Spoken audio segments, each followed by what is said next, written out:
Hey guys, tonight we're starting with something a bit less focused on math, but potentially even more practical if you ever end up without power, running water, or knowledge of contemporary plumbing medieval survival techniques.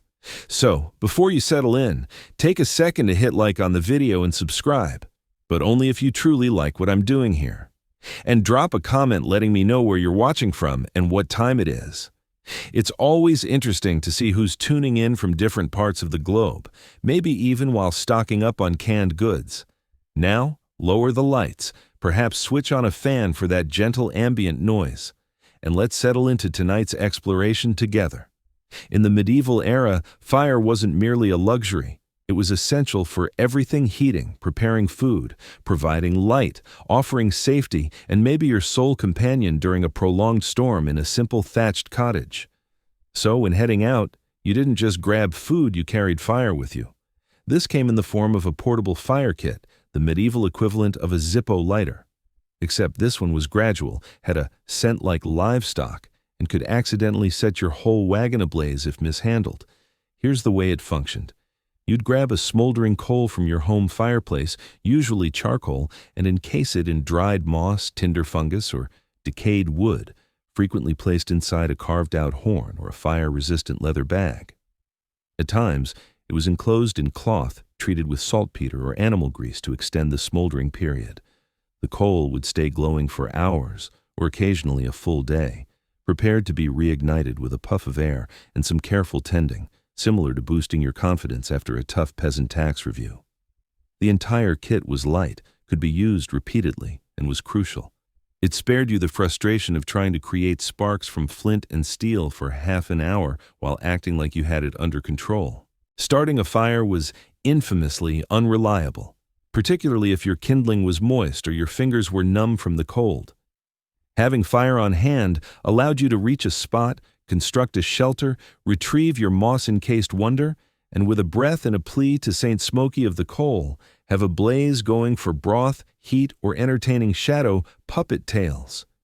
You might even pass one to a neighbor heading to the market, literally handing off the flame because nobody wanted to be the person pleading for fire as night fell. That could be socially uncomfortable, and sometimes met with remarks like, "You should have brought your moss, Gerald." If you've ever examined a prepper's stockpile, it's essentially a display of sealed aspirations: jerky, beans, enigmatic cans from 2011, and sufficient freeze-dried stroganoff to endure a minor end-of-the-world scenario while still grumbling about it. But medieval people preserved meat the traditional way, using smoke, salt, and the underlying fear of starvation by February. Nowadays, most folks associate smoking meat with a backyard grill, a cold drink, and slight delusions of barbecue expertise.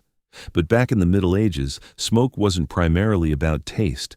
It was about staying alive. And it wasn't ordinary smoke, this was calculated concealed smoke. You see, in many dwellings, particularly simple cottages with open fireplaces, meat wasn't hung prominently over the flames, like in some fantasy film. Instead, it was positioned behind the fire, suspended up high in the beams, away from animals, kids, and that persistent neighbor who always appeared around mealtime. Why place it behind? Because that's where the cooler smoke would flow, rising gradually through the space and enveloping whatever piece of chicken or pork you'd acquired. Over days, weeks, or even months, the smoke would dehydrate the meat, eliminate bacteria, deter bugs, and ensure your ham lasted longer than your resolutions for the new year. This wasn't the pleasant applewood variety of smoke from barbecues. It was pine-infused smoke laced with hardship, dense, sharp, and rich in personality. After several months, the meat became toughened, darkened, and well protected against rot, insects, and surprise visits from family. Better still, meat hidden this way smoked more slowly and was tougher to pilfer. That was important in a community where claiming, "I didn't notice your sausage up there," could somehow serve as a valid excuse. And remember the added advantage: while the meat cured, the home remained heated and resistant to pests. Nothing captured a warm medieval night quite like relaxing beneath a curing ham in a smoky room filled with optimism. Modern preppers adore boundary protection sensors for motion, wires to trip intruders, drone cameras, and that individual who swears his dog can detect thieves from a distance. But medieval individuals had their own approach to safeguarding property, and it didn't need power sources, howling, or wireless connections. It was known as a living barrier. And yes, it was precisely as it sounds. Picture attempting to contain your cattle and keep out the neighbor's kids without relying on wood, fasteners, or shouting. The answer: cultivate your barrier. Living fences, sometimes referred to as hedgerows, were formed by planting quick-growing flexible trees such as willow, hawthorn, hazel, or blackthorn in close proximity. As they developed, you didn't allow them to grow straight up like ambitious plants. Instead, you curved, wove, and intertwined the limbs into a dense, tangled hedge capable of halting a swine, guiding a goose away, and completely spoiling a burglar's night. It wasn't merely functional. It was graceful in a prickly, almost aggressive manner.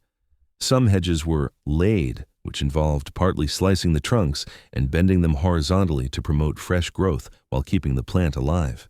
Others incorporated spiny varieties that served as both theft prevention and a complementary source of berries, provided you had hands tough enough for the task. And here's the elegance of it: living fences strengthened with age.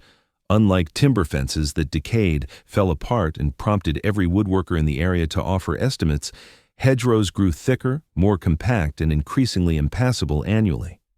Medieval agriculturists weren't simply erecting walls, they were nurturing strongholds. They fulfilled various purposes, too. Birds built nests in them, insects that pollinate adored them, and they halted soil loss. Essentially, they were medieval multitaskers, if your multitasker featured thorns, bees, and the rare concealed weasel. They were also aesthetically pleasing. Some hedgerows visible in England today are over 700 years old, outlasting conflicts, monarchs, and multiple Brexit efforts. When you hear clay battery, you might picture monks in tall hats electrifying frogs with static charges, or medieval villagers unwittingly creating something like a Tesla. But no. This type of battery had zero connection to electricity and everything to do with managing temperature long before thermostats, compact fridges, or concerns about climate change. Clay, it turns out, wasn't only for vessels, dubious artworks, and children's activities. In the medieval setting, it was also a subtle master of thermal capacity, which is an elaborate term for its ability to retain heat or coolness, much like a tenacious elder clings to old resentments. Let's explain it. Medieval residences and storage areas for food frequently employed clay-covered containers or walls to control temperature. During summer, clay maintained food at a lower temperature than the ambient air. In winter, it held on to warmth longer than typical construction materials. This wasn't futuristic fantasy. It was basic physics involving dirt. Individuals would keep milk, butter, or stew in unglazed clay jars that had been soaked in water. As the moisture vaporized from the absorbent exterior, it chilled the interior. Sort of like a medieval cooling device, but more affordable, silent, and unlikely to impart a chemical flavor to your remnants. Some buried clay pots in basements or shaded excavations, where the consistent subterranean temperature aided in conserving food, beverages, and occasionally grandma's backup apple pie. They could also be warmed by the fire and then utilized to gradually dispense heat overnight. Clay bricks were positioned in beds beneath blankets or even bundled in wool and transported on carts. The medieval version of a hot water bottle, but more grounded, and unlike contemporary batteries, these never detonated. At most, they simply fractured and discreetly surrendered. If you've ever grumbled at a skillet because your eggs chose to bond permanently with it, you might value Teflon. But if you existed in the Middle Ages, well before nonstick surfaces and nighttime TV ads, you depended on something much simpler and far more likely to cause blisters friction polish. Yes, medieval people manually smoothed their cooking utensils to form a sleek, somewhat resistant layer that assisted in preventing food from adhering. It wasn't enchantment, and it wasn't flawless, but it performed remarkably well, particularly if your hopes were already low from a diet heavy on cabbage disappointments. Here's how it operated. Pottery, especially for cooking, was typically crafted from rough clay, which was about as non-stick as abrasive paper. But by polishing the still moist pots with smooth rocks, bone implements, or even sturdy wood, they compacted the surface, organizing particles and closing pores. This meticulous buffing, produced a faint luster called a burnished finish. Envision someone devoting half a day to rubbing a soup vessel as if it owed them compensation. That's friction polish. Now, did this prevent all sticking? No, this wasn't a wonder. It was medieval ingenuity, but it lessened food attachment sufficiently to simplify cleaning and make stew less encrusted. Some applied a fine coating of animal fat to their polished pots, then baked them to seal the surface further, a sort of ancient seasoning method. It also extended the pot's lifespan by enhancing resistance to moisture and breakage. And for bonus appeal, burnished pots appeared more attractive. In an era when most items were drab, wooden, or fading, a gleaming cooking pot was essentially the medieval form of kitchen luxury. Of course, the procedure was labor-heavy and probably caused many potters lasting shoulder issues, but it distinguished usable cookware from a container that transformed oatmeal into cement. Contemporary preppers might invest heavily in titanium pans or the newest non-stick innovation, but medieval folks sat down, took a stone, and persisted in polishing until the pot complied. Primitive, perhaps, but undeniably effective. Long before GPS, Google Maps, and that friend who insists he has a shortcut but clearly doesn't, people navigated using their hearing, especially in mist or woodlands, or those enchanting medieval dawns when the fog was so dense you couldn't spot your own wagon wheel. Enter the forgotten skill of sound-based navigation. Not a special ability, not bat-like echolocation, but practical survival via attentive listening. And honestly, we don't credit our forebears enough for this. These were individuals who could recognize their town by the peal of a church bell and gauge their lostness by the number of barking dogs. Suppose you're journeying on foot. No compass, no visible markers, just haze, muck, and a strong hunch you're circling. You attune your ears to the bells, church bells, cowbells, even deliberately placed clappers or gongs in some areas. Villages frequently tolled their church bells not only for services, but as sonic beacons, sounds that pierced the fog and assured you that society was still out there somewhere. Livestock herds were commonly fitted with cowbells or sheep bells, not solely to locate them after they strayed for trouble, but so you could trace the sound back to safety, provided you didn't trail the incorrect group and wind up in Gerald's Field once more. Forests and pathways occasionally featured wind chimes, rattling pots, or drums suspended from branches to indicate routes. A clanging on the breeze signified you were on the correct path, or at least one that others had traversed and likely endured. Fishermen employed horns and echoes to locate harbor openings. Travelers would yell, clap, or strike sticks to estimate distances via echo response. Basic sonar, without the diving gear. Even inns contributed. Many featured musicians or boisterous chatter that overflowed into the streets like a signal of beer-scented security. Follow the lute, and you'd discover heat, meals, and perhaps your relatives slumped under a table. If you existed in the Middle Ages and aimed to prevent your teeth from decaying prematurely, you had one primary option: charcoal. Not toothpaste, not floss, just charred material. Medieval individuals didn't have Colgate exactly. What they possessed was burned wood pulverized into powder and combined with salt, dried herbs, or ground shells, rubbed straight onto the teeth with fingers, twigs, or for the especially stylish, a cloth wrapped around a stick. This homemade mixture served as a tooth cleaner that could buff enamel, clear away food residue, and perhaps, if fortune favored, postpone complete dental failure until your 40s. Now, was it enjoyable? Definitely not. Applying gritty ash to your teeth feels precisely as it sounds, like munching sand at a campfire. But it beat the alternative, which was allowing plaque to accumulate unchecked until your gums rebelled fiercely. Charcoal also possessed mild germ-fighting qualities, so it assisted in combating foul breath. Kind of. Fresh breath in medieval terms meant you could converse within 3 feet without inducing watery eyes. Some formulas included mint, rosemary, or sage, not for efficacy, but for the pretense of cleanliness. Others advocated vinegar rinses afterward, which probably negated any benefits from the charcoal and added an enamel-eroding perk. Dental procedures, when issues worsened, involved forceps, sturdy arms, and a complete lack of numbing agents. So yes, spreading ashes on your teeth abruptly seemed highly appealing. Today, charcoal has returned in trendy toothpastes and spa therapies. But make no mistake, medieval people didn't employ it to follow fashions. They used it because the alternative was getting your teeth extracted by a fellow named Bartholomew, who also honed blades. Let's face it, contemporary homes are largely made of drywall, concrete, and IKEA pieces that fall apart if you lean on them incorrectly.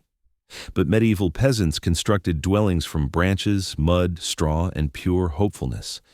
The technique was called wattle and daub, which sounds like an eccentric folk group, but was truly the foundation of routine survival building.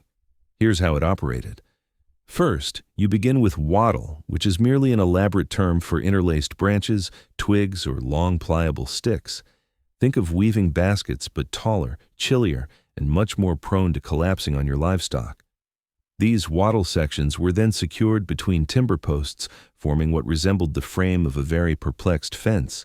Next was the daub, a delightful handmade blend of mud, straw, clay, and animal manure. Yes, manure. Because in the Middle Ages, if something wasn't at least partly composed of excrement, were you truly making an effort? This pleasant mixture was spread over the wattle and allowed to harden, creating a remarkably sturdy insulating wall. It blocked the wind, retained warmth, and offered the sort of earthy aroma that declared, "Home sweet, mildly decomposing home." Now, it wasn't luxurious. Your walls could sometimes split, peel, or draw inquisitive hens, and repairing them was simply part of your weekly chores, right alongside avoid famine and scold the neighbor's goat. But it was inexpensive, reliable, and best of all, sourced locally. No delivery costs, no environmental impact, just dirt, work, and maybe a touch of distress. Despite sounding basic, wattle and daub could endure for decades, even centuries with upkeep. Some medieval structures standing today retain their original wattle walls, meaning some peasant in 1350 did better work than your recent builder.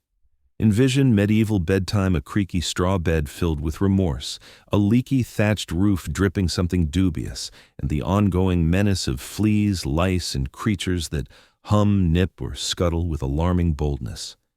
Enter the unexpectedly refined remedy: herb-infused bedding, a natural mix of scent therapy and insect repellent.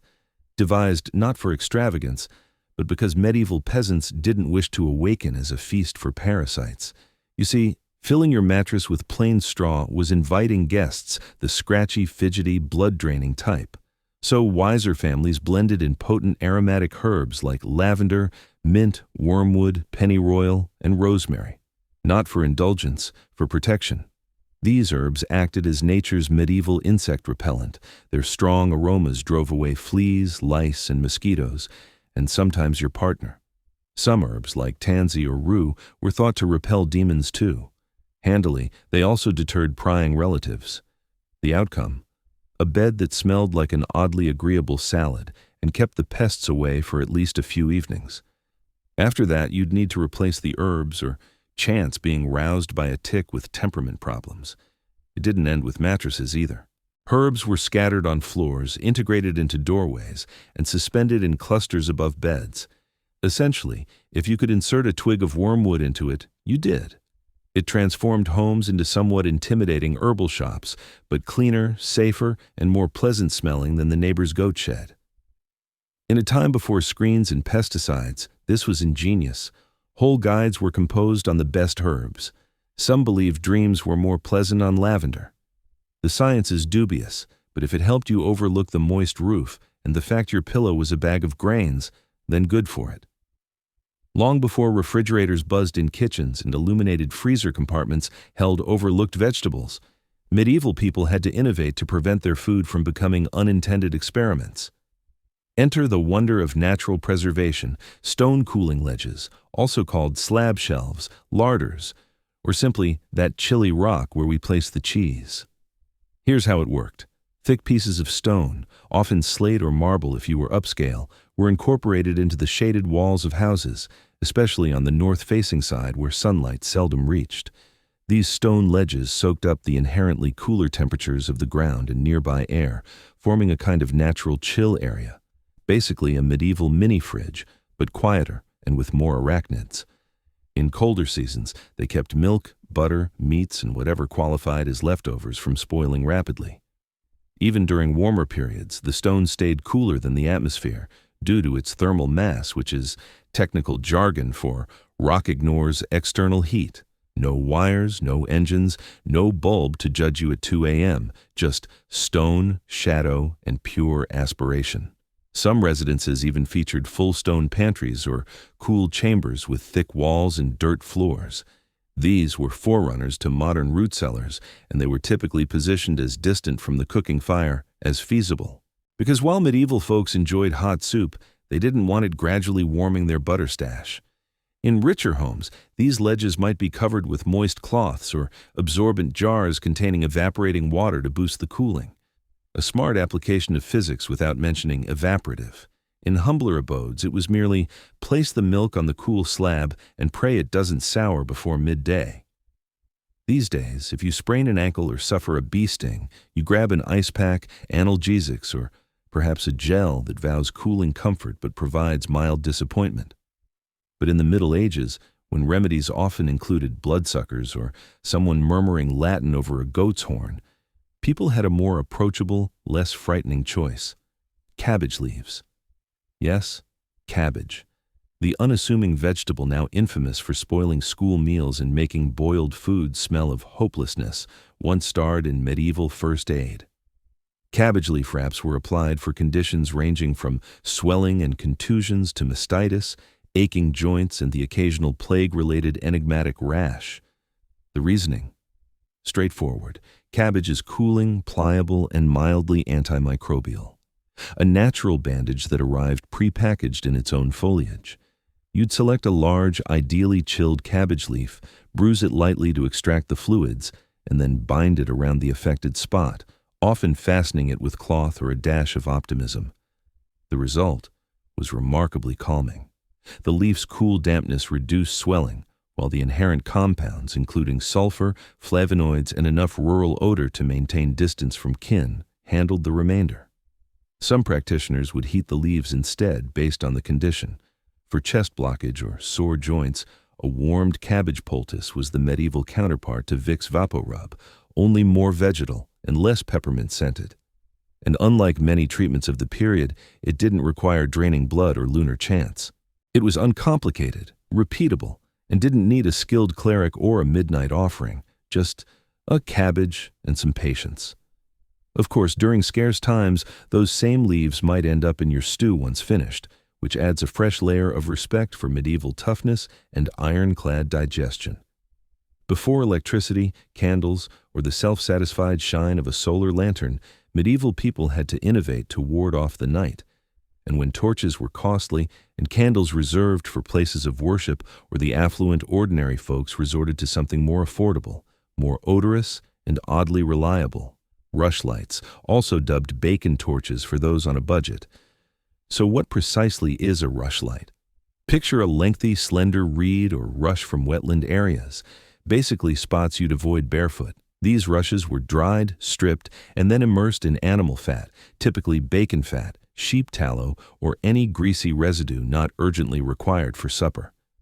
The outcome: a slow-burning, semi-combustible wick that could be held in a metal holder and ignited like a candle.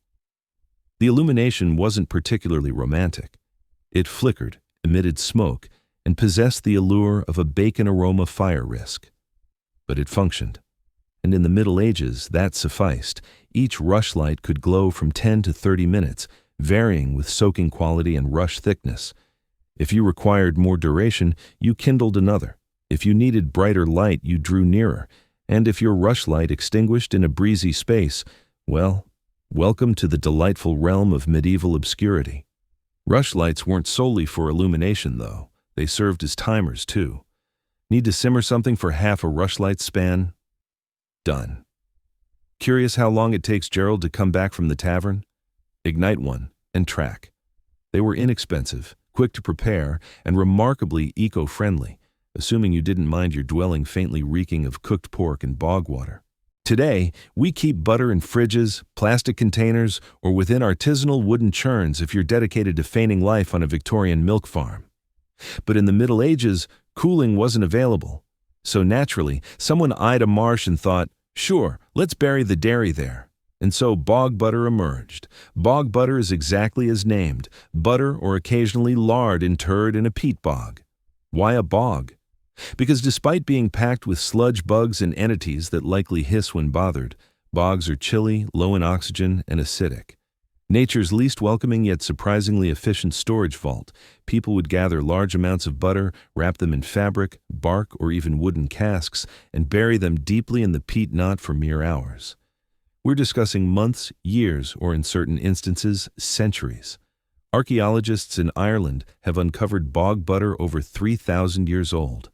That's correct. Some ancient Celtic villagers' overlooked treat is now exhibited in a museum rather than spread on bread. The cold, anaerobic bog prevented bacteria and fungi from ruining the butter, and the peat's tannins aided in blocking oxidation. The result? An oddly conserved dairy mass that, per courageous modern samplers, smells of cheese, smoke, and earthy remorse. Now, was this the everyday choice for kitchen butter? No, this was extended survival storage, probably for winter supplies, payments, or that relative who always showed up unannounced in spring seeking provisions. Burying butter in a bog also provided security. Want to deter robbers? Conceal your treasures in a freezing, ankle-deep mire. Nobody's excavating for breakfast in that. If you're picturing medieval folks dwelling in snug hobbit burrows with charming storage rooms and rows of neatly tagged preserves, reconsider. Food keeping was often less aesthetic and more, please don't let this spoil before winter dooms us. And one of the smartest methods? Hollow trees. Yes, the original cupboard that developed itself needed no woodworking and included natural disguise. Hollow trees were remarkably prevalent in the medieval landscape, whether formed naturally by time, storms, decay, or zealous squirrels. These voids turned into makeshift storage for villagers, wanderers, and anyone with perishable goods and no superior alternatives. Need to stow cheese, cured meat, or apples distant from the house? Stuff it in a tree. Want to protect food from the neighbor's goat, or, worse, the neighbor? Tree. Traveling the woods and requiring a cool spot for that dubious pheasant you acquired? Tree. The inside of a hollow tree offered shade, insulation, and inherent hiding. The dense bark and sealed space maintained fairly steady temperatures and slowed decay. Not perfect for prolonged keeping, but ideal for brief storage, especially in cooler seasons. Some lined the interior with foliage, moss, or bark to maintain dryness and add a hint of that authentic medieval flair. Others put food in pottery or leather vessels before inserting them into the hollow, which at least created the impression that squirrels weren't sampling your meal. It wasn't exclusively for food either. Hollow trees also concealed valuables, arms, herbal cures, and in emergencies, young children during attacks not as childcare. A reliable tree could mean the difference between hunger and endurance, or at least between chilled cheese and oddly warm cheese. In the survival realm, consuming bark typically signals a severe mishap, but in the Middle Ages, it was a genuine emergency food. Introducing bark bread, a medieval specialty that declares, "I survived, but I did gnaw on a pine."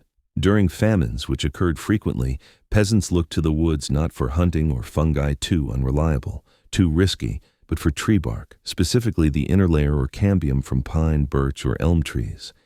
This isn't the rough exterior. It's the tender, damp layer beneath that was peeled, dried, milled into flour, and incorporated into bread mixture. Was it tasty? No. Was it nourishing? Surprisingly, yes. Bark includes fiber, minor minerals, and complex carbohydrates. It sustained people when grain reserves were depleted, taxes loomed, and the cows had inexplicably ceased milking, likely organizing. Most recipes combined bark flour with available items like acorns, nettles, or real flour if fortunate, and baked into flat, tough loaves that resembled bread but tasted of woodland. But when options were bark bread or turning into bark, you opted for the carbs. Some toasted or roasted the bark prior to grinding, imparting a smoky taste, or at least diverting from the tree-eating fact. And it wasn't solely for peasants. During blockades and severe winters, whole groups depended on bark-derived food to persist, sometimes regulating cambium harvest from shared forests. Too much bark removal killed the tree. Too little, and the community perished. So, if society collapses and you're in the forest with no food visible, stay calm. Just find a birch, summon your inner villager, and recall, you can absolutely eat that. In the region between the Tigris and Euphrates, beauty was a routine commitment. Ancient Mesopotamians didn't merely groom, they made it a ceremony. For them, hygiene and decoration were indicators of civilization, divine approval, and even societal rank. You weren't simply presenting yourself to society, you were readying for godly scrutiny. Let's begin with the eyes. Thick black liner wasn't originated in Cleopatra's chamber. It flourished centuries prior in Sumer. Both genders drew bold lines using kohl, a powdered mix of lead, copper, and antimony. While this could alarm today's skin experts, they thought it shielded from malevolent entities and, more usefully, the desert sun's brightness. Their skincare regimen would impress modern influencers. Pulverized semi-precious gems were blended into oils for scrubbing and illuminating the skin. Mud from the river edges, rich in minerals, was applied to the body in dense, cooling coats. Once dried, it was carefully removed, leaving skin silky and radiant. Yes, the initial clay masks were less about relaxation and more about ancient knowledge. Hair removal was another challenge. Using honed seashells or primitive tweezers, they plucked, scraped, or singed off body hair. Smoothness signified sophistication and piety. The more refined your look, the nearer you were to emulating godly flawlessness. Even their deities and priestesses' sculptures are depilated and perfectly groomed with balanced features and broad, painted eyes. And don't overlook the fragrance. Aromatic oils weren't merely nice, they were potent. Myrrh, frankincense, and cedar were blended into animal fats and rubbed on the skin like colognes. People believed these aromas cleansed the body and delighted the gods. In royal halls, scented oils were so prized they served as offerings. Eyebrows were inked permanently. Lasting cosmetics weren't a 20th century creation, they were already performed in ancient shrines. Women tattooed their brows with soot or natural pigments, forming striking arches that accentuated their faces dramatically. It was beauty requiring dedication. If you consider current beauty fads extreme, let's discuss Cleopatra. Yes, the Queen of Liner was more than a temptress. She was the emblem of Greco-Roman beauty fixation. While her image adorned coins, her impact extended to every herbalist and boudoir from Alexandria to Rome. And she wasn't solitary. Roman women adopted Egypt's penchant for opulence and amplified it significantly. Let's start with the famous milk bath. Cleopatra reportedly bathed in donkey milk every day. Whether it involved 500 donkeys or was merely a potent rumor, the fact is this: lactic acid in sour milk acts as a natural exfoliator. Romans imitated this eagerly. Elite women soaked in milk, honey, and rose petals, convinced it would erase wrinkles and pale the skin. And yes, it was effective, just not for your finances. Now to the face. Roman women craved pale, nearly spectral skin, a marker of wealth sufficient to evade sunlight. Enter ceruse, a face powder composed of white lead highly poisonous, but it delivered that perfect matte appearance. Women layered it generously over cheeks and brows. Over time, it led to ulcers, balding, and in some instances, fatality. But resembling a deity? Worth the risk. Rouge and lip color came from red ochre, pulverized beetles, or mulberry extract. The brighter your lips and cheeks, the more youthful and alluring you seemed. For liner and brows, soot combined with animal fat sufficed. And if your brows weren't inherently prominent, no issue, just sketch them, or, better, tattoo them as in Mesopotamia. Hair was another arena. Roman women styled their locks into complex curls using heated metal tools long before your grandma's curler. They colored it with plants, ash, or even fermented leeches, seriously for that trendy blonde shade. Wigs crafted from German captives' hair were popular among upper-class Roman women displaying their affluence in fashion. And perfume and empire unto itself. Romans were hooked on scent. Oils laced with saffron, cinnamon, and roses were massaged into every fold of the body. Bathhouses reeked like herb gardens steeped in musk. In ancient China, beauty wasn't ostentatious, it was thoughtful. Where Rome pursued splendor, the Chinese ideal valued equilibrium, harmony, and internal qi. But don't confuse subtlety with ease. The beauty practices of dynastic China were equally stringent, profoundly spiritual, and at times astonishingly rigorous. Begin with the skin. Chinese beauty norms venerated a pale porcelain-like tone, not from sun aversion, but because light skin denoted aristocracy and ease. Peasant women toiled in fields under intense sun. Noble women remained inside and safeguarded their complexions like invaluable documents. White lead powder, ground pearl, and even rice flour were standard components. It wasn't merely cosmetics, it was remedy too. Many blends were crafted by palace doctors and thought to enhance qi or extend lifespan. But the true highlight of ancient Chinese skincare was jade. Jade rollers, revived by TikTok, were employed centuries ago by Han Dynasty women. Cool and linked symbolically to eternity, jade implements were glided over the face to boost blood flow, lessen swelling, and preserve youthfulness. Even rulers kept jade cushions, believing the stone extracted poisons from the skin during slumber. Brows were a grave matter. Women formed and painted their brows to mirror trends and governance. In certain dynasties, elongated, sweeping brows were fashionable. In others, brief upward slanted lines prevailed. Ink from charred willow or charcoal was brushed on with rabbit fur tools. Some styles even promoted erasing natural brows and re-illustrating them higher on the forehead for a more celestial look. Lips were shaded with cinnabar and animal fat, occasionally blended with beeswax. Rouge from safflower petals was dotted on cheeks in tiny rounds. And beauty spots weren't chance. Some women drew small black marks near lips or eyes, viewed as playful emblems of allure and enigma. Hair maintenance was a daily ceremony. Women rinsed and conditioned their hair with fermented rice water and camellia oil, often growing it to knee length. Intricate updos secured with jade pins and gold combs weren't just stylistic. They proclaimed rank, grace, and cultural polish. To the ancient Chinese, beauty wasn't boisterous or deadly. It was contemplative, disciplined, and emblematic.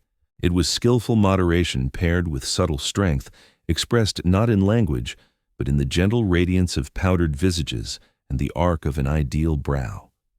If there was ever an era when beauty literally killed, it was the Renaissance. In the courts of Italy, England, and France, women weren't merely improving their looks. They were gradually toxicating themselves, chasing flawlessness. The aim? A luminous alabaster pale face with crimson lips and fine high brows. The approach? A chemical brew that would horrify a contemporary skin specialist. Let's commence with the most notorious, Venetian ceruse. This was a lavish face cream made from white lead and vinegar. It provided a smooth, bone-white coating, concealing flaws and lines. Queen Elizabeth II supplied it faithfully. Under candlelight, it offered a glowing sheen that made skin appear like china. But the drawback: skin erosion, paralysis, dental decay, and ultimately death. It was the Renaissance version of a gradual explosive. But there's arsenic as well. For women seeking to brighten their tone or fade freckles, arsenic tablets were marketed as wonder cures. Ingesting small amounts supposedly granted a translucent appearance. It also induced nausea, organ harm, and internal hemorrhaging. But beauty pauses for nothing, not even your organs. Brows were thinned into slender curves or eliminated completely. A high, rounded forehead was trendy, so women occasionally shaved their hairlines by an inch or two to suggest a bigger intellect, and thus greater morality. Hair loss was reframed as elite status. Cheek hue derived from mashed berries, cochineal insects, or vermilion.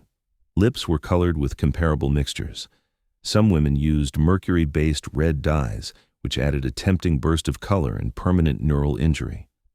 Flushed cheeks weren't merely attractive, they signaled youth and vigor, something nobles treasured in a time of brief lives. And the odors, overpowering scents from ambergris, musk, and civet, were donned not just for appeal, but to conceal the unbathed truth under strata of poisonous makeup. After all, bathing was still regarded suspiciously in much of Europe. Hair, golden tresses were preferred, particularly in Italy. Women lightened their hair with blends of sulfur, soda, and lemon juice, then lounged in sunlight, wearing broad hats with crowns removed to expose only their locks. It succeeded, but also scorched their scalps. Long before modern skincare promoted natural as a keyword, ancient India had already authored the guide.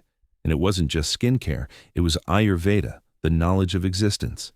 Indian beauty customs weren't separate habits, they were prolongations of spiritual health, nutrition, and inner equilibrium. Beauty was the external reflection of your doshas, your fundamental energies. Let's initiate with the bath. The cleansing ritual was holy. Women of the Vedic era bathed in turmeric-laced water or milk, followed by scrubbing with ubtan, a paste of chickpea flour, sandalwood, turmeric, milk, and rose water. It illuminated the skin, delayed aging, and cleansed energy. No parabens, no microplastics, just kitchen elements that doubled as sacred remedies. Hair was a supreme glory. Coconut oil, amla, Indian gooseberry, and hibiscus were infused into warm oils, kneaded into the scalp to encourage growth, soothe the mind, and prevent early graying. Thick waist-long hair wasn't merely visual, it was a sign of energy and womanhood. Hair oiling gatherings were shared, personal, and reflective. Kajal, the black liner still used throughout India, had spiritual origins. Made from soot and ghee, it was thought to guard against the evil eye. Mothers applied it not only to themselves, but to infants as a barrier against harmful influences. But it also beautifully outlined the eyes, granting them the profundity of ancient verse. Fragrance. Whole towns like Kanauj gained fame for producing attars, perfumes from blooms like jasmine, rose, and vetiver. These oils were massaged onto skin, used in hair, and even added to bathwater. Their aim wasn't solely enticement, but spiritual lucidity. Scents assisted in harmonizing the senses with the sacred. Lip and cheek shades came from beetroot, saffron, and crushed rose petals, and teeth were cleaned with neem twigs and charcoal long before plastic brushes. Even oral care was a ceremony aligned with lunar phases and connected to doshic harmony. Perhaps most distinctive was mehndi, or henna, used to adorn hands and feet, especially at weddings. Henna wasn't just decorative, it cooled the body, reduced tension, and represented joy, fertility, and change. Every curve in the pattern narrated a tale. The ancient Greeks cherished beauty, but not in the ornate, embellished manner of subsequent realms. For them, beauty was ethical. Bodily perfection mirrored a virtuous spirit. A chiseled form or balanced face wasn't just appealing, it was evidence of inner balance, wisdom, and godly grace. So it's unsurprising that grooming in classical Greece was virtually a public obligation. Let's start with the skin. Like the Romans, Greeks idealized pale tones. A white face indicated leisure and nobility. A bronzed face meant outdoor labor, reserved for servants and farmers. To attain this spectral goal, Greek women used powders from white lead, again, chalk, or ground seashells. These weren't understated. In fact, some applied them so densely they split when smiling. But beauty demands sacrifice. Red lips and cheeks derived from mulberries, red iron oxide, or wine residues. The deeper the red, the more desirable the appearance. However, use had to be subtle. Heavy makeup was disapproved. A light blush signified wellness and purity. Excess was linked to courtesans known as hetairai, who famously wore boulder rouge and intricate cosmetics to amuse thinkers and leaders alike. Hair care was no secondary thought. Greek women valued long, wavy hair, often arranged in plaits, chignons, or twists, secured with ivory or bronze pins. To lighten their hair, they applied vinegar, lemon juice, and sometimes ashes. Blonde hair was especially revered as divine and exotic. Think Helen of Troy. Wigs and extensions from enslaved northern women were common among the upper class. Brows were vital. A single unbroken brow, yes, a unibrow, was a mark of innocence and intellect. Women lacking it naturally would simulate with powdered antimony or soot. Some glued goat hair between brows, all for that gentle, learned appearance. Perfumes were mixed meticulously using olive oil as base, combined with herbs like marjoram, thyme, and iris root. They were rubbed on after bathing, which Greeks did frequently, often in communal baths. Cleanliness was akin to divinity, literally. In the jungles and highlands of Mesoamerica, beauty wasn't gentle, and it certainly wasn't understated. For the Aztec and Maya civilizations, beauty was striking, a physical emblem of identity, authority, and holy obligation. The perfect body was shaped, etched, and sometimes agonizingly modified, all to serve the gods and social position. Let's commence with the most extreme: cranial alteration. Among both Maya and Aztecs, molding an infant's skull was viewed as improvement. From babyhood, wooden panels were softly but steadfastly tied to a child's head to stretch the skull into a sloped, nearly conical form. It was a symbol of nobility, wisdom, and beauty. The longer and smoother the forehead, the elevated your standing. Next, dental adornment. Forget bleaching strips. Maya elites inset jade, turquoise, and even hematite into their teeth. Small holes were bored with obsidian tools, and gems were affixed with natural glues. The gleam when smiling literal, the endurance of pain immense. Filed teeth were also stylish, shaped into points or balanced designs to imitate animal characteristics, implying power or sacred link. Skin and facial painting were central to everyday and ritual life. Aztec women frequently wore red and yellow colors on cheeks, while both sexes used black for rites. The hues weren't arbitrary, they carried significance. Red for vitality and reproduction, black often for conflict or piety. Some paints were from crushed bugs like cochineal, yielding a vivid scarlet. Piercings and tattoos were spiritual pledges. Ear, nose, and lip piercings were usual, often decorated with jade or bone ornaments. Tattoos made with thorns and ink showed family descent, religious duty, or battlefield honors. These weren't subtle additions, they were affirmations of devotion to deities like Quetzalcoatl or Ixchel. Even crossed eyes were deemed attractive among the Maya. Mothers hung beads before their baby's nose, training them to gaze inward until eyes diverged. This wasn't a flaw, but a symbol of mystical perception. Across the expansive and diverse terrains of ancient Africa, beauty was as varied as the landscape. From the fertile Nile Valley to the savannas of Nubia and the commerce hubs of West Africa, beauty practices were both functional and deeply emblematic.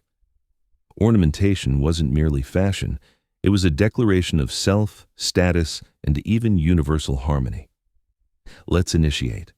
In ancient Egypt, where beauty was almost a discipline, both genders wore kohl around eyes, not just for attraction, but defense.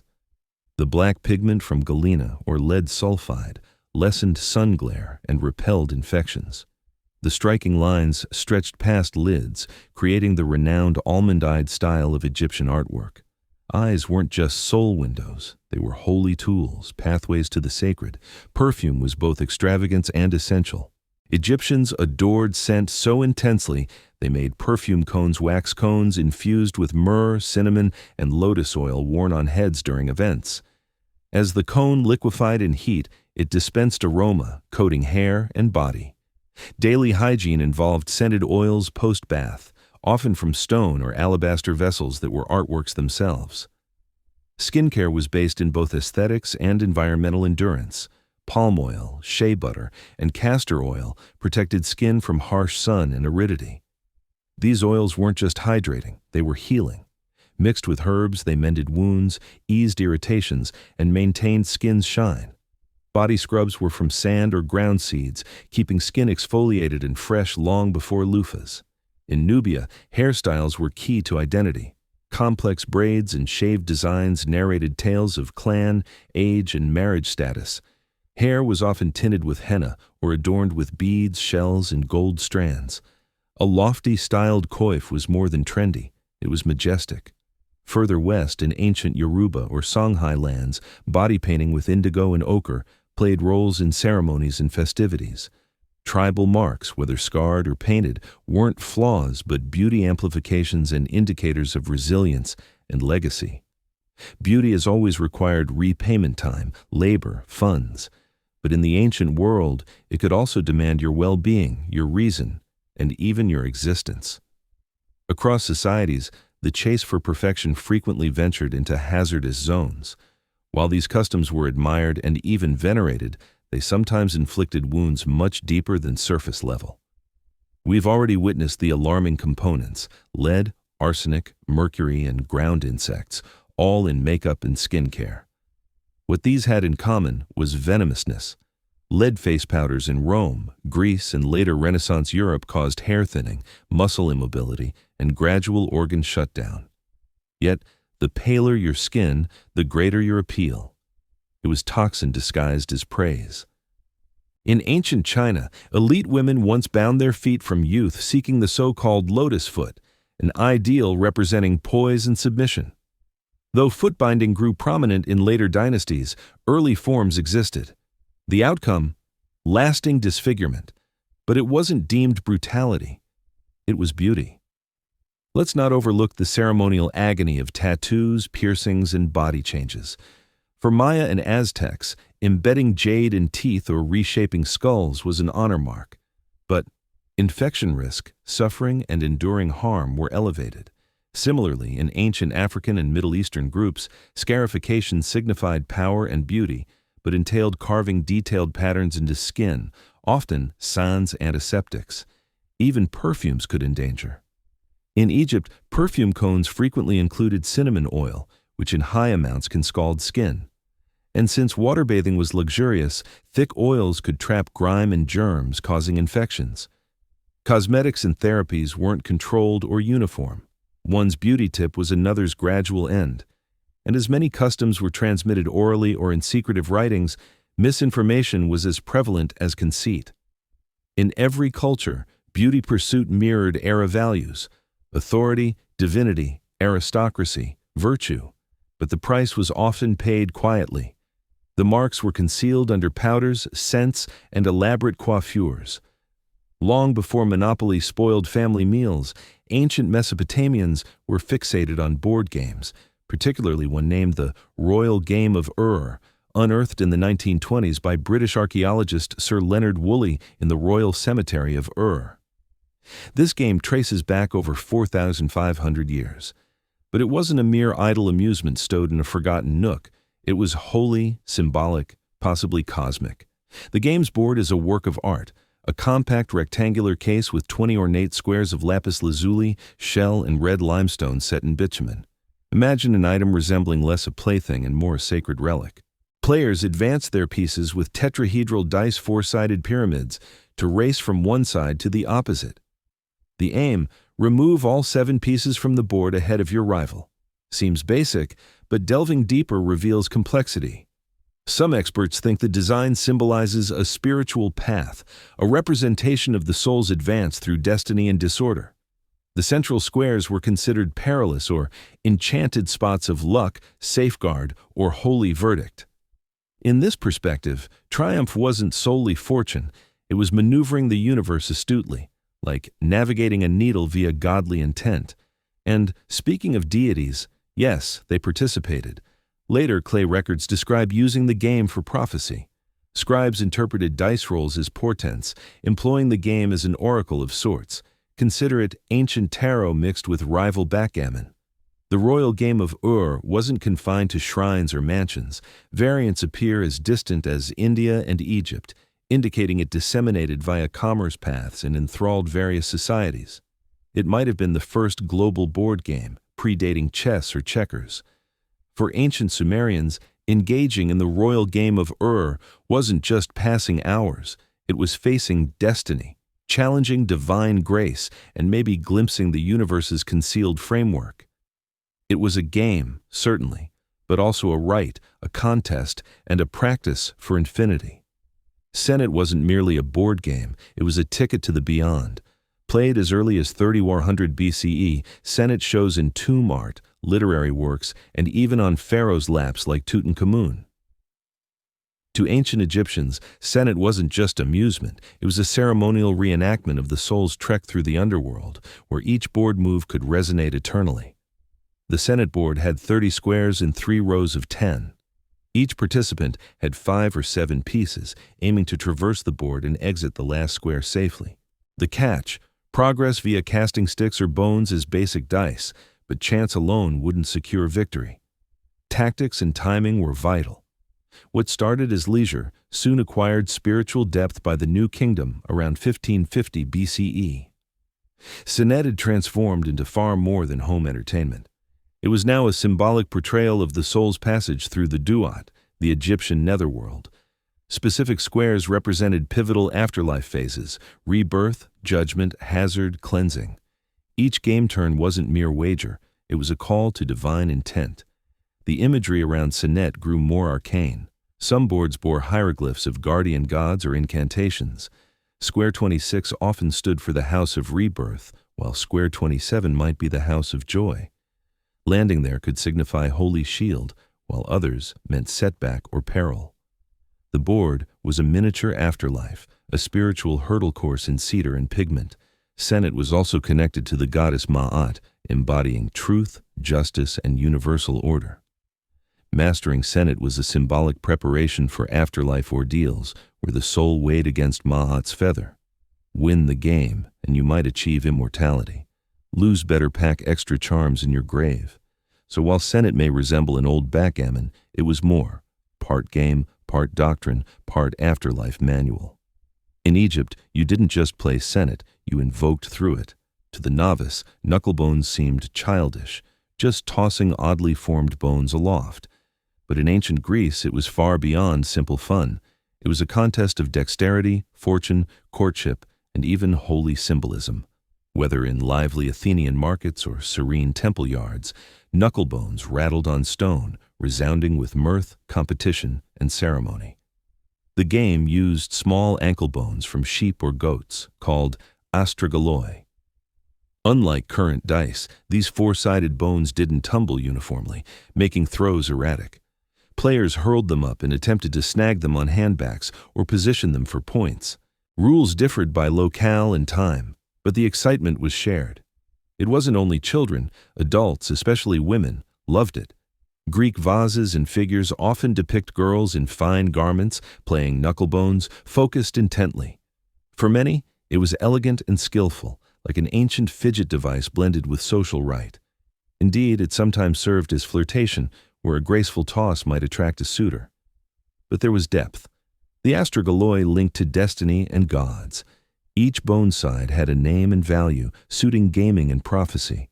A fine throw could be a godly sign, perhaps from Apollo or Hermes. 4 matching sides was the prized Venus throw, so ideal it seemed divinely blessed. The game tied to death and beyond, too. Knucklebones were grave offerings as toys or divination aids for the afterlife. Some thought spirits played via them, or they assisted the deceased in foreseeing. Eventually, the game advanced. Greeks made knucklebones from bronze, glass, ivory, but the essence endured. Easy to grasp, tough to excel, steeped in mystery. In Greece, knucklebones were more than play. They were courtship, destiny, and enjoyment, all in one hurl. If chess is board warfare, Ludus Latrunculorum was Rome's war declaration. This ancient Roman game, often abbreviated to Latrunculae, or Game of Little Soldiers, wasn't just villa leisure. It was mental dueling, a cerebral prep for actual strife. Mastering it meant thinking like a commander. Exact rules of Ludus Latrunculorum are lost, but fragments, wood boards, clay tokens, literary nods sketch a vivid image. Played on grids like 888 or 9-10, each controlled latrones or mercenary armies. Objective: outflank and seize opponents' pieces by encircling. No dice, no chance, just astuteness. Its thrill was nuance, not a rush like others, tactical, needing foresight and mind games. Players lured, feigned, trapped like military ops. Roman writers like Varro and Ovid cited as favored by troops and leaders. Some viewed it as character test, others enjoyed humbling pals publicly. Interestingly, not elite only. Latrunculae marks scratched on stones, floors, roofs across the empire from Britain to Egypt. Soldiers played on borders, traders between deals. It crossed classes, cultures, providing escape and strategy training. Pieces varied: pebbles, carved ivory, glass. Some boards had special squares, forts, or seats for key takes. Scholars argue if a king piece existed in variants, but the game favored cold logic over force. Roman poets metaphorized it: losing a piece like court disfavor, encirclement like betrayal. Even gods played versions, implying strategy was divine. Ludus Latrunculorum may be gone, but its essence lives in chess, checkers. It was Rome's mental combat, where win meant mental supremacy. Before Senate dominated ancient Egypt, there was Mayhen, an enigmatic spiral board game named for a guardian serpent deity. Mayhen wasn't just play, it was a puzzle in myth, tactics, and ritual.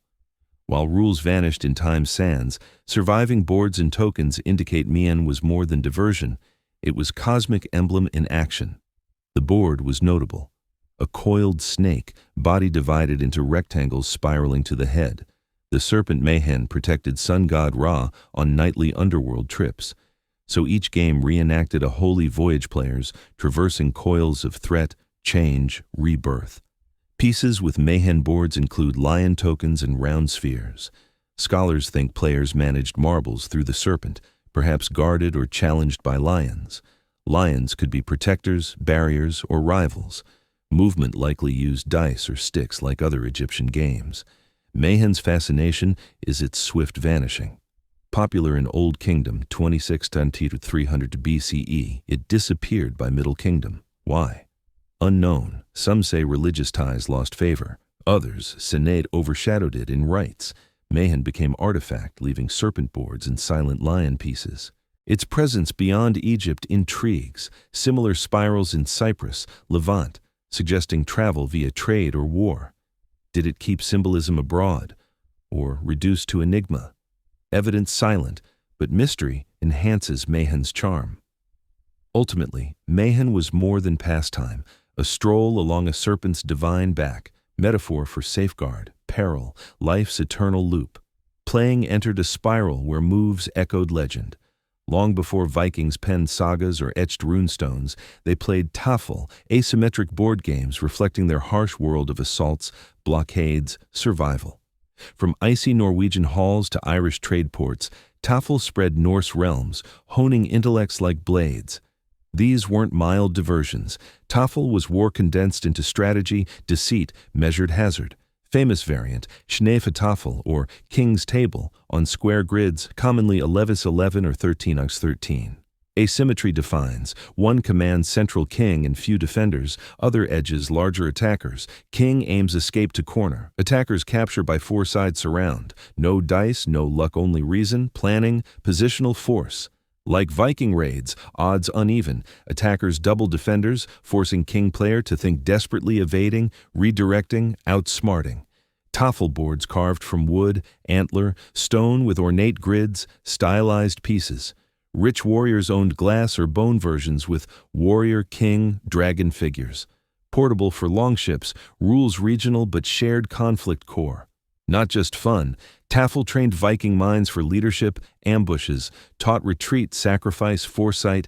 In shifting alliances like fjord winds, anticipating foes meant glory versus demise. Tafel embedded in Norse culture, Christian missionaries used it to link pagans, sometimes swapping king for bishop. But as chess entered Scandinavia medieval, Tafel faded as old god's relic. By 12th century, nearly extinct, though echoes in games like Tablet. In prime, Tafel more than board game of Viking field, quieter, cleaner, with bone not blood. In ancient India's grand courts, amid elephants, incense, sacred hymns, a game played not for amusement, but fate. Pachisi, India's national game, more than pastime, cosmic waltz of karma, rule, calculated peril.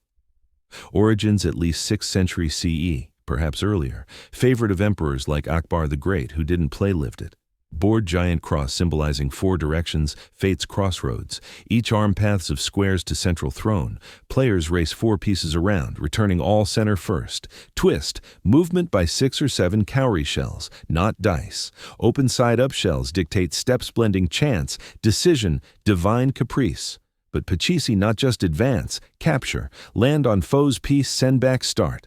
Timing, placement, bluff key. Rash action disaster, patient tactic board dominance, game of resolve like war chess or court intrigue, and played life-size. Akbar built massive Fatehpur Sikri courtyard board, people in color outfits as pieces. He directed from above with regal power spectacle, governance, spiritual drama. Pachisi's symbols deep, cross reflects dharma, duty, artha, wealth, kama, desire, moksha, freedom. Success needs skill plus universal alignment. Good game, like life, balances hazard, control.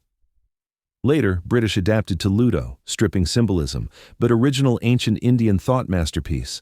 Pachisi more than race, destiny lesson, patience, karma's subtle dance on board where throws count. If Aztec, rolling bones not mere bet spiritual deal. Patolli, one Mesoamerica's oldest games, part wager, rite, cosmic play. Played everywhere, village edges to Tenochtitlan temples, always under God's gaze, especially Mequilxochitl, patron of games, dance, indulgence. Board simple, cross-grid, drawn on mats, stone, or temple steps. 52 spaces mirroring Aztec 52-year cycle, not coincidence. Time, fate, cycles in every square. Players started with dotted beans as primitive dice. Throws set token moves. Each had markers, stones, bones, figurines, circling board to finish circuit first. But Patolli duel, land on opponents, send back or eliminate. Danger bidirectional, penalty squares, tied omens, landing forfeit progress or items. Yes, items, Patolli full gambling. Bets food, blankets, gold, jade, slaves. High stakes intense. Crowds gathered, cheering, jeering. Priests oversaw for equity, spirituality. Players offered Mequilxochitl pre-games for luck or pardon on loss. Playing risked wealth, divine wrath. Spanish horrified, saw Patolli vice, paganism gateway. Banned gambling, destroyed boards. But game persisted secretly or altered. Patolli unique not mechanics, but luck strategy cosmology fusion. Board mini-universe, throw fate spin, game mirrors eternal order chaos, life-loss gamble. To moderns, games usually leisure relax, compete, pass time. But ancient world, games often sacred, cosmos mirrors, ruler training, rehearsals for death, fate, rebirth. Across societies Mesopotamia to Mesoamerica, play, never just playwright disguised. Take Senet, Patolli, not casual. Embedded religious, played temples, tombs, ceremonies. Senet in Pharaoh, tombs not toys but soul guides through duat. Winning Senet not outsmarting rival proving afterlife readiness. In Aztec, Patolli under divine watch. Mequilxochitl demanded offerings. Bean throws not lucky, unlucky God messages, favor punishment. Lost possessions karmic, win cosmic alignment, even abstract like Mayhen, Pachisi symbolic. Mayhen reenacted serpent god coiling Ra nightly underworld. Board moves protection, progress, peril. Pachisi cross not reach center dharma, karma, moksha model, spiritual cycle in shells, tokens. Games role in education, warcraft immense. Ludus Latrunculorum, Tafl not soldier distractions tactical sims. Emperors, generals, nobles played to learn. Anticipate, counter, balance aggression strategy. Forged leaders silently off battlefield. So whether temple rolled, court chanted, stone carved, ancient games multi-role. Amused, taught, healed, judged, prepared. Linked humans divine, players fate, time eternity. Ancient world, sitting to play, not life, escape deeper living. Mary Wollstonecraft. Godwin came into the world on August 30th, 1797, with more expectation in her initial breath than most experience lifelong. She was born amid an intellectual upheaval. Her parents, Mary Wollstonecraft and William Godwin, were two of the era's most extreme thinkers. Her mother authored A Vindication of the Rights of Woman, a passionate feminist work daring to claim women were logical beings deserving education and parity. Her father was a political thinker and novelist, rejecting monarchy, structured faith, and conventional marriage. Together, they created one of Enlightenment England's most revolutionary pairs. Then, 11 days post Mary's birth, her mother passed. From the start, Mary's existence was stamped by brilliance and bereavement. Raised by her father in a book-filled home with visiting radicals, she matured encircled by her unknown mother's specter, whose words echoed in writings. Her father didn't conceal these. He urged Mary to read them. Her schooling was unconventional. She imbibed Greek legends, science, verse, philosophy, history, before most kids wrote paragraphs. The garden, her schoolroom, thoughts nourished by Coleridge, Rousseau, Voltaire. But the home far from idyllic. William Godwin remarried. Mary's bond with stepmother Mary Jane Clairmont, cold, contentious. Knew Mrs. Godwin preferred her kids, saw Mary as sullen, rebellious with excess fancy. Mary loathed domestic demands, found comfort in writing, dreaming. By 10, scribbling tales. By 14, reading adult forbidden books. Not built for sewing, tea, she storm brewing quietly. Mary's youth, framed by political revolt, personal liberty, feminist defiance, set foundation for unparalleled life. Origins haunted by death, defined by talent, forged in flame. Not just parents' child becoming stranger, mightier, Mary Shelley, future science fiction mother. In summer 1814, 16-year-old Mary Godwin did something scandalizing literary London, eloped not alone, with married idealistic poet Percy Shelley, 5 years older, her father's admirer and disappointment. What started romantic revolt soon devolved to sorrow, banishment, artistic blaze. Mary met Percy at father's home, where poet visited for philosophy debates, homage to Godwin's works. But Mary enchanted him. Quiet, intense, shared Percy's interest in freedom, science, supernatural. Read together by mother's St. Pancras grave, where Mary retreated near unknown woman. There, amid tombstones, candlelit books, love began. Departure, abrupt, reckless. Mary, Percy, stepsister Claire Claremont left England, crossed channel to France with scant clothes, no plan.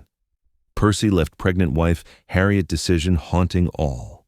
Trio roamed post-revolution France, Switzerland afoot, journaling days, flea-infested inns, nights. Funds depleted fast, forcing disgraced return England. Followed hardship spiral, Percy's debts pursued. Mary's father, once free love advocate, rejected her. Children died.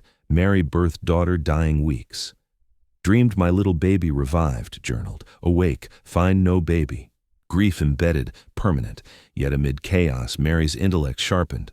Read voraciously.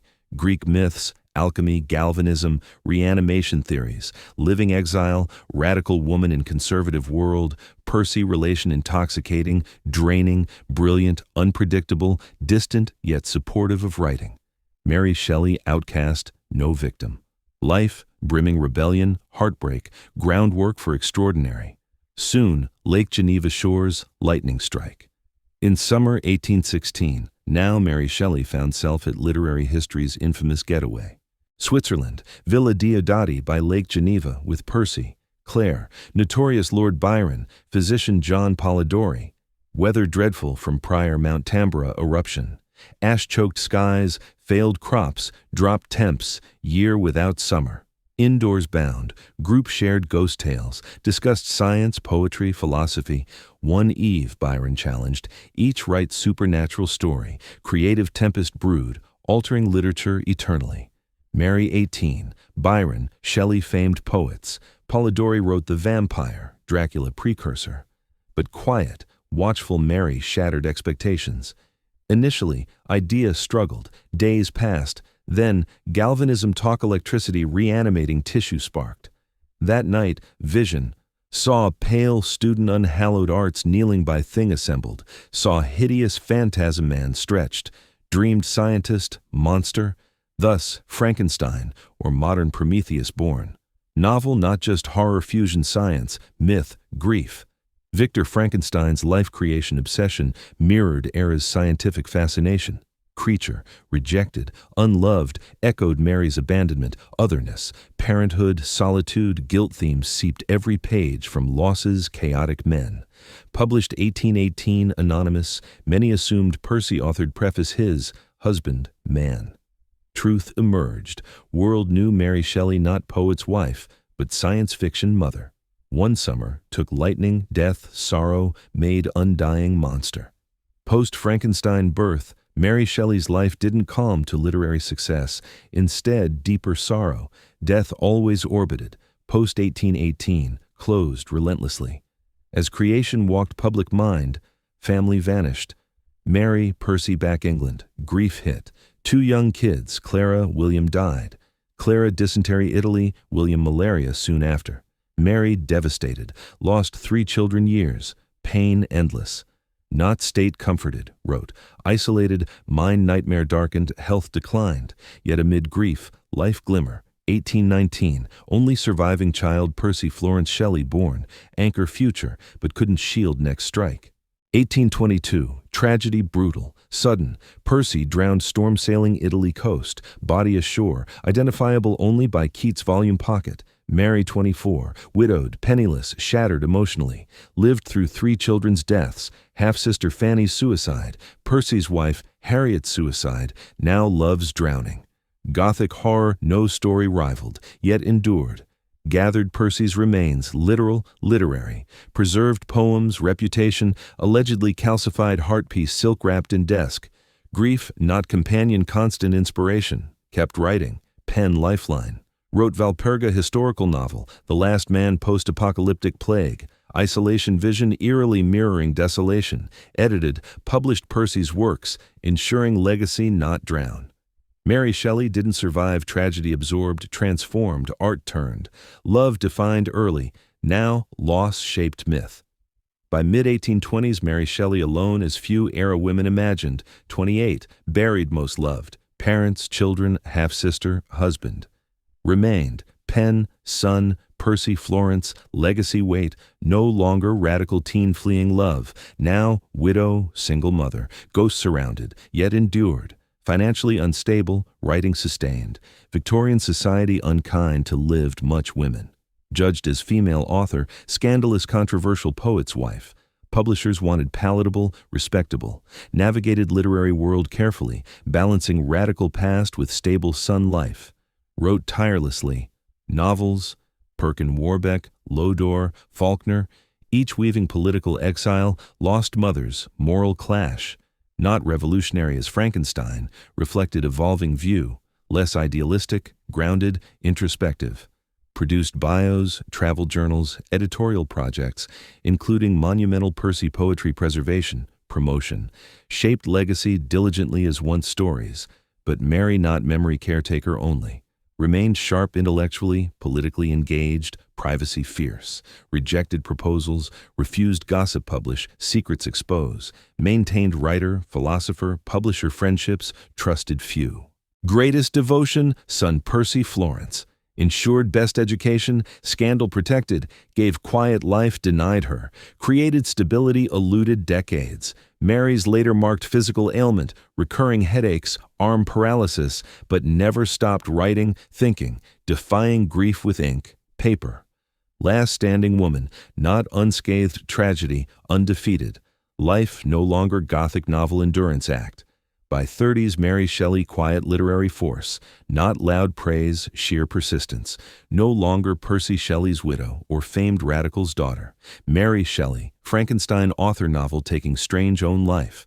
Frankenstein first dismissed, disturbing oddity, assumed husband written, but public captivated.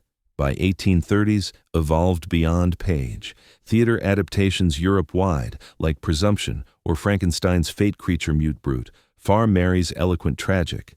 Still, proved novels cultural might, monster no longer hers worlds. With that, extraordinary new genre forming. Frankenstein birthed science fiction unknowingly. Before Jules Verne, H.G. Wells, Mary asked terrifying, what if man plays God? Fused Gothic horror Enlightenment science, threading human tragedy, speculative fancy. Not horror-only warning. Mary didn't claim genre invention, rarely drew self-attention, but scholars now regard science fiction, mother, title-earned innovation, not intent, took era anxieties, science, morality, motherhood, death-molded timeless parable. As edited Percy's, navigated male publishing, Mary influenced thinker generations quietly. Writings explored politics, feminism, ecological ruin, existential fear, ethical limits. 1826. The Last Man imagined plague-ravaged loneliness, world vision appreciated century later. Though ill later, never ceased world engagement via writing. Legacy motion creeping lab, across stage, press, modern culture bloodstream. Mary Shelley breathed life undying idea, literature never same. Mary Shelley's life shaped not love, loss only, but identity. Constantly defended, reshaped, preserved. Woman writer 19th century already political. Being Mary Shelley revolutionary's daughter, radical poet's widow, complex monster creator made existence loaded. Post-Percy death, precarious, took surname marriage, but literary executor, legacy guardian not assured. Aristocratic Shelleys disapproved Mary suspicious, dangerous, meager allowance conditioned stay affairs, allowed Ray's son not speak freely. Mary played careful long game, towed respectability rebellion line, crafting public quiet, literary, maternal persona protecting radical roots beneath. Editing Percy's poetry, memoirs, subtly sanitized atheism, revolutionary views, ensuring works reach wider conservative Victorian audience. Critics debate, betrayal or tactic, perhaps both. Mary grasped reputation politics best, but preserving Percy's fought own. Publishers wanted silent, anonymous, or husband footnote. Mary refused. Continued novel's own name. Era women male pseudonyms, Mary insisted visibility. Simultaneously, inserted political themes fiction. Lauder, Faulkner explored female independence, flawed paternity, women's social limits. The Last Man imagined civilization collapse, empire futility, hardly subtle. Mary Shelley's pen, not creative tool weapon. Through fiction, bio, quiet editorial, shaped generation memory. Modern literature framework. As Victorian bloomed, Mary entered final decade quiet dignity. Physical decline shadowed, emotional isolation. Though recognized intellect, contributions, once radical romantic world fading. Mary Last Witness. Youth vibrant circle Byron, Percy, Clare, Father William Godwin gone. Early 1800s revolutionary fire yielded Victorian restraint. Mary increasingly alone, chronic illness burdened. Debilitating headaches, a right arm partial paralysis, perhaps recurring brain tumor, rarely complained. Pain folded routine like ink paper. Still, committed son, Percy, Florence Shelley, grown beautiful, affectionate. Unlike parents, Percy Florence conventional, inherited denied father baronetcy. Mary clung companionship, energy ensuring success, protecting Shelley name ghosts. Though bold creation days passed, Mary worked. Maintained publisher, friend, intellectual correspondence, continued wide reading history, science, political theory, intellectually engaged despite body betrayal. Kept editing Percy's, curating poetic legacy, tiptoeing incendiary for public favor. But shadows lingered. Lived modestly, poverty edge sometimes, never remarried. Marriage Mary, never security passion, shared ideals. None fill Percy's space nor allowed try.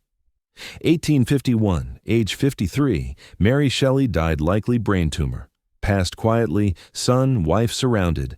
Post-death, found lost children's hair locks, rumored Percy Shelley heart piece silk-wrapped. Even death, Mary memory keeper. Woman lost-shaped, genius elevated. Driven, right every shadow. Mary Shelley died 1851. Voice never silenced. Decades post-work, especially Frankenstein grew beyond imagination. Teenage runaways' ghost story became humanity's influential novels. Mary Shelley not remembered resurrected repeatedly. Initially, fame quiet. Lifetime praised Percy loyalty, poetry editorship. Own fiction respected, often dismissed, misunderstood. Frankenstein curiosity, Gothic horror filed deeper themes ignored by world unready questioned science, morality, man's universe place. But time revealed genius. 20th century, Mary's monster cultural icon, film adaptations Silent Era, Universal's 1931 Frankenstein, Boris Karloff gave creation new face. Creature misunderstood modern anxiety symbol, tragic forged human hubris, society cast. Each adaptation reflected era fears, war, tech, nuclear, AI, always core Mary Shelley's fingerprints.